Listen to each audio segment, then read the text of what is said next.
Creative കട്സിന്റെ മറ്റൊരു എപ്പിസോഡിലേക്ക് എല്ലാവർക്കും സ്വാഗതം. നമ്മൾ ഇന്ന് ശരിക്കും ഡിസംബർ 25-ാം തീയതി റിലീസായ ഒരു സിനിമയെ കുറിച്ചാണ് പറയാൻ പോകുന്നത്. ആ പടം ഞാൻ ഇന്നലെ പോയി കണ്ടു, അതുകൊണ്ടാണ് ഇന്ന് റിവ്യൂ ഇടുന്നത്. എനിക്ക് അത്രയ്ക്ക് എനിക്ക് ഇഷ്ടപ്പെട്ടു. പിന്നെ ആ പടത്തിന്റെ പേരെന്ന് പറയുമ്പോൾ നമ്മൾ സർവം മായ എന്ന് പറഞ്ഞ മൂവിയാണ്. ശ്രീ നിവിൻ പോളി അഭിനയിച്ച് അഖിൽ സത്യൻ അന്തിക്കാട് സാറിന്റെ മകൻ സംവിധാനം ചെയ്ത സിനിമയാണ്. ആ ഒരു സ്പെഷ്യാലിറ്റി ആ സിനിമയ്ക്ക് ഉണ്ട്. കാരണം സത്യൻ അന്തിക്കാട് സാറിന്റെ സിനിമ ആണെന്ന് നമുക്ക് കിട്ടുന്ന ഒരു ഫീല് ഈ പടത്തിന് കിട്ടുന്നുണ്ട്. അത് മാത്രമല്ല, നമ്മൾ ഒരു പഴയ ഒരു കൂട്ടുകെട്ട്, അതായത് നിവിൻ പോളി അജു വർഗീസ് കോംബോ, അത് പറയാതിരിക്കാൻ വയ്യ, അടിപൊളിയാണ്.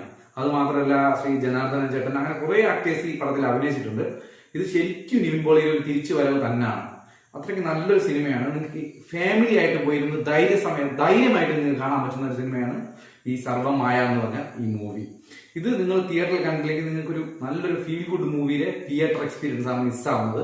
അപ്പൊ എല്ലാവരും ഈ പടം തിയേറ്ററിൽ തന്നെ പോയി കാണാൻ ശ്രമിക്കുക. ഉറപ്പായിട്ടും നിങ്ങൾക്ക് എന്തായാലും ഇഷ്ടപ്പെടും.